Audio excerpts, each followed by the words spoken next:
The following program is intended for mature audiences. A democratic republic of sports.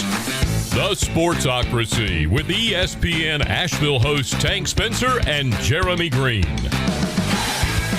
And welcome into the second episode of the Speedocracy, where we talk all things NASCAR. Over the weekend, we had the Circuit of the Americas race down in Austin, Texas, and it was a sloppy, wet, nasty affair, and frankly, a little bit dangerous. A little bit. I can see where Kevin Harvick is coming from. We'll get to that in just a minute. But to give them credit, the Circuit of the Americas, we've never seen this facility before. We've never been exposed to it on the NASCAR circuit, and the drainage was phenomenal. For as wet as it was at that facility, for as much rain was coming down, and as large as that storm cell was, the drainage was awesome. It was only toward the very end of the race that we began to have the standing pools of water that really are dangerous, that are really going to cause a lot of mayhem. So, good job for the facility. Well, they finally did the one thing in NASCAR that Jeremy Greene has always been asking NASCAR to do, and that's use some rain tires. Learn to run in the rain, and that's what they did. I'm Tank Spencer. He's Caleb Peak, and we are in the Wicked Weed studio, wickedweedbrewing.com. Drink different. Chase Elliott ends up the winner of the Circuit of the Americas race, the EchoPark Texas Grand Prix. Yeah. It was called short, 14 laps short of the finish because the rain got so heavy. And the one takeaway that I had from the entire thing was every driver seemed to have a giant qualm with the safety issue and the visibility at the track. I mean, Kevin Harvick got taken out early in this race, and he said it was the worst conditions he had ever seen.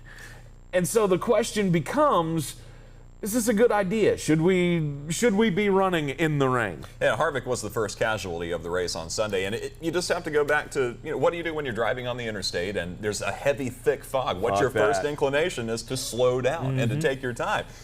That's not an option here. You have to keep the pedal down, and that's why I think the young drivers did so much better in the race, in this race, than some of your more seasoned vets. Both Kevin Harvick and Martin Truex Jr. end up crashing out because of things that they couldn't control. They were both rear-ended by other drivers out of control. But you have the young guys, and Ross Chastain. I mean, how often do you hear that name? Finishing in 4th place, but he was an absolute dog out there on Sunday, using his fender to advantage and creating his own luck, really. Same goes for A.J. Allmendinger, Chase Briscoe, all these names that don't get a lot of publicity, a lot of airtime. They didn't have anything to lose. They're driving like young men, turning hard down into the corner, not concerned about their personal well-being, and this time it worked out. Yeah.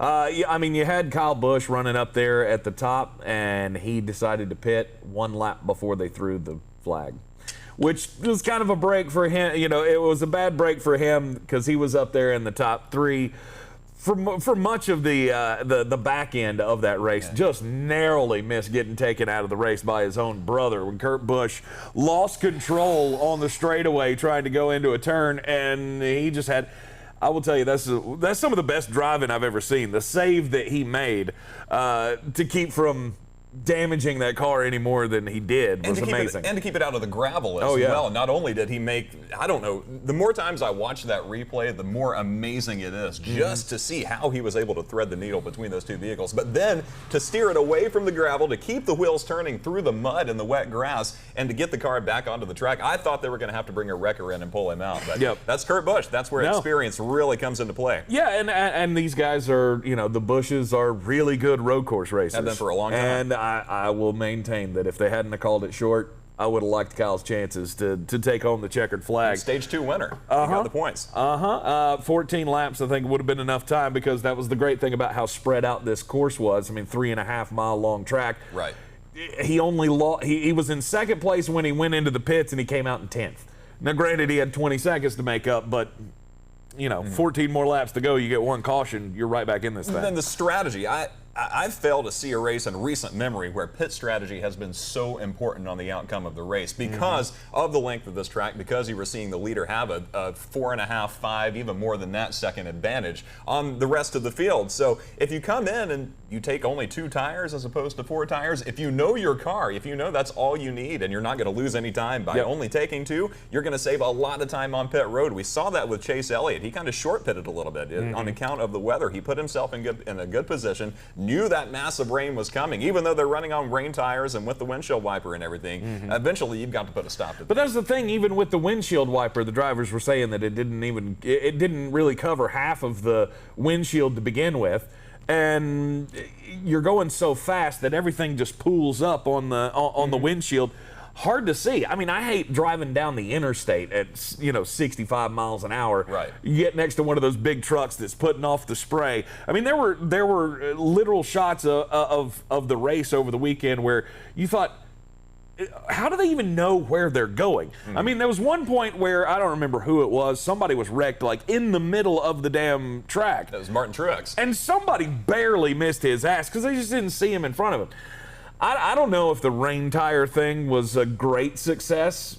I mean, granted, nobody got major injured, which is always a great thing in a NASCAR race, but especially in this scenario where many of the drivers feel like it's the most dangerous they've ever been on the track.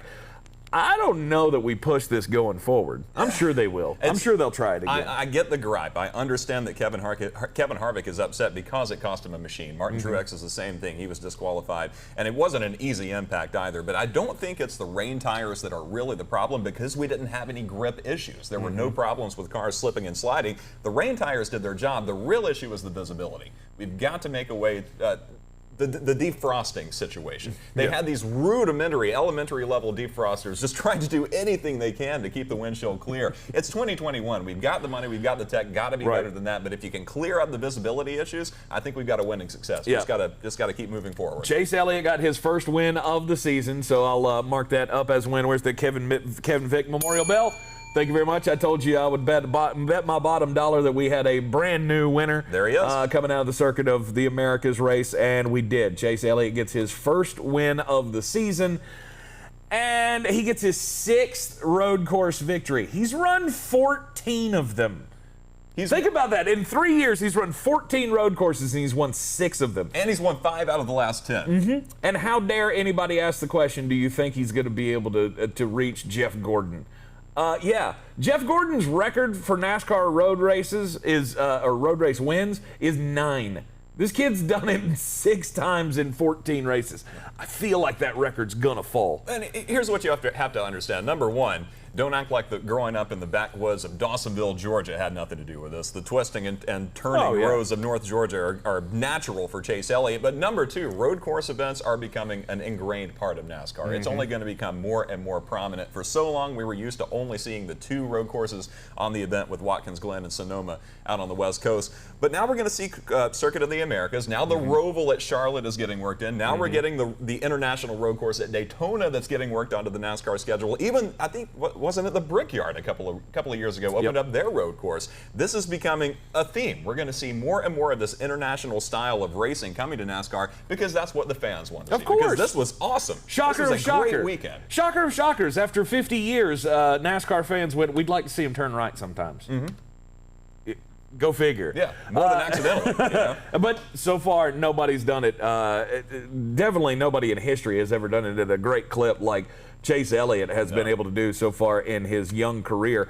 After the Circuit of the Americas race, the standings, Denny Hamlin still on top, despite the fact that he hasn't won a race yet. He's nearly 100 points ahead of William Byron in the standings. He had some room to take last week off. I mean, things didn't go well for him. Denny Hamlin is not a phenomenal road course racer anyway. So when you have this much breathing room, might as well sit back and let the carnage happen in front of you. Yeah, William Byron's in 2nd in the standings. Kyle Larson 3, Joey Logano 4. Chase Elliott rounds out the top 5 in your NASCAR standings. Going into this week's showdown that we all look forward to on Memorial Day weekend, the 600-mile race. Nothing like it. At the Coca Cola 600 in Charlotte. I went to the worst Coca Cola 600 of all time. The one that got rained out? The one that got rained out back in 2009. I had to watch David Rudiman win after rain shortened. First it got rained out the first day. Right. Then we come back for the next day, and then they only ran 227 laps, and Dave Rudiman ended up taking the... I'm sorry, dude. Yeah, that was a waste. It was both the shortest and the longest Coca Cola 600s of history.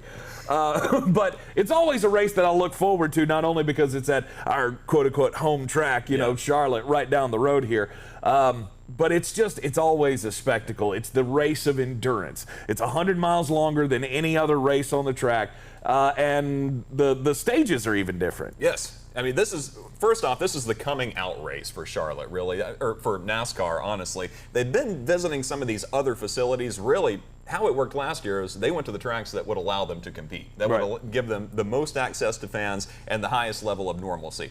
Now we're actually getting back to normal. Fans are going to be welcome. This is the first event, or the first top-tier NASCAR event at Charlotte since 2019 to allow full interaction among fans. So it's going to be loud, it's going to be proud, and even if you're not the very patriotic type, if you've never been to Charlotte for Memorial Day weekend, you will be proud to be an American once you leave. It's the greatest display for Memorial Day weekend that you will ever see. Oh yeah, everybody's got the stars and bars on their cars. They always do something kick ass for the. Always.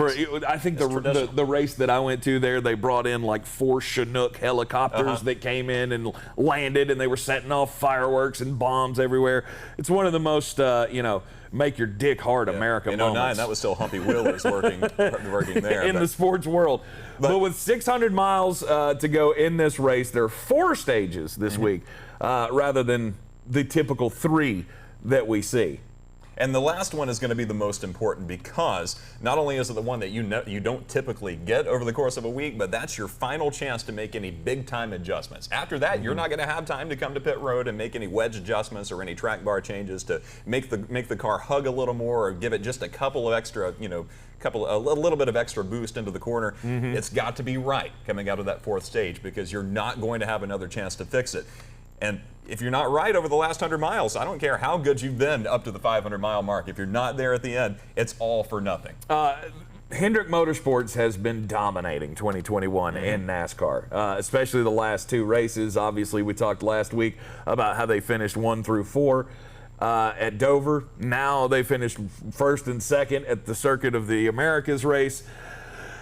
All eyes have to be on Hendrick because Hendrick cars in the past have won this race a lot. And this is a home game for Hendrick Motorsports. Right there in Charlotte, this is their bread and butter. Like you said, Tank, they've been on a winning streak. Just tied Petty Enterprises for the most wins as a team in NASCAR history. How many is it? 268 wins now for Hendrick Motorsports. When you're hot, you're hot, and you gotta expect they've got every reason this week to remain just as hot as they've been. Alex Bowman in that number 48 machine. You got to go back to the Jimmy Johnson days when Lowe's Motor Speedway belonged to the Lowe's number 48. Jimmy Johnson dominated for almost, just shy of a decade at CMS, and now Alex Bowman is I would say he's just as talented as Jimmy Johnson. That's a lot to heap on the young man. Yeah, but to come out of nowhere 2 weeks ago at Dover, you saw the success Johnson had at Dover. Bowman is having that same success. It takes tenacity, and it takes an ability to work hard for it. That's what Alex Bowman has, and that's what will get the job done at Charlotte too. Yep. Martin Truex Jr. He got screwed at the Circuit of the Americas. A little bit. He's been having a hell of a season. I think he's my favorite going into this weekend. I really do. He's already a 3-time winner of this race. Chances of Martin Truex Jr. winning, to me, have to be real, real high. He loves Charlotte. He's a New Jersey native, but he'll be more than open about it, just like everybody else. He loves the Charlotte area, loves being in the Piedmont, and he's energized by the fans as well. Fans are less of a part of NASCAR than some of the other sports because you don't really hear them, but you better believe that you can see them. Yeah, just looking at the odds for who could win the Coca Cola 600 this weekend, Martin Truex. Shocker of shockers. He's atop the board at 9-2 odds. Kyle Larson 6-1. Also Chase Elliott 6-1. Kyle Busch 13-2. And then Denny Hamlin 17-2.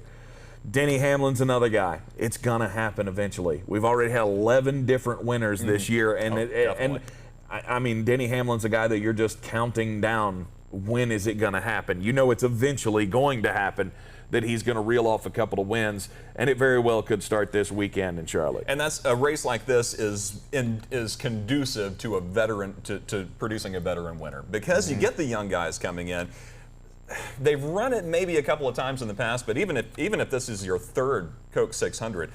It's still a challenge. It's still something that your body just isn't built for. 600 miles under those conditions. In the past, you go back to the year that Matt Kenseth had to be pulled out of the car with dehydration. The conditions are just hellacious, especially over those last 100 miles. It comes down to mental toughness. And a lot of the young guys, even though they may be more physically fit for the race, they're not fit for it up here. They've got to be able to battle for that extra 100 miles. That's really where Kyle Busch, Brad Keselowski, and Denny Hamlin are going to be at the top of their game, fighting through the mental challenges. And sorry, folks, no feel-good stories this year. We got nobody pulling double duty on Memorial Day with the Indy 500 and the Coca Cola 600 like we've had in the past. Which is fine with me because it keeps everybody's mental state on the task at hand. I mean, know. honestly, have you ever expected a double duty driver to come in and win? No. It's a sideshow. I just think it's a cool thing to do. It is cool. I mean, it's a lot of extra work for no good reason, if you ask me. I mean, you get 2 paychecks if you run in both races, but you've got a snowball's chance in Atlanta of winning one of them. Mm-hmm. I'd rather win. I'd rather win. You'd rather focus on the one race. I'd rather win one than racing 2. Hey, it's not bad. It'd still be pretty cool to have your name on that list for both races on the same day. Anyhow, we got Coca Cola 600 coming up on Sunday, and we will be here to recap everything on next week's episode of the Speedocracy. You like Truex this week? I do like Truex this week. Give me Ryan Blaney. Oh, you're going Ryan Blaney. Yep, in the body armor brand. Okay. He's got that brand new paint scheme. I think he's going to be bad fast out of High Point. Give me Blaney. All right, cool deal. We'll see who wins this weekend down at the Coca Cola 600 in Charlotte. I'm Tank Spencer. He's Caleb Peak. We'll see you next time on the Speedocracy.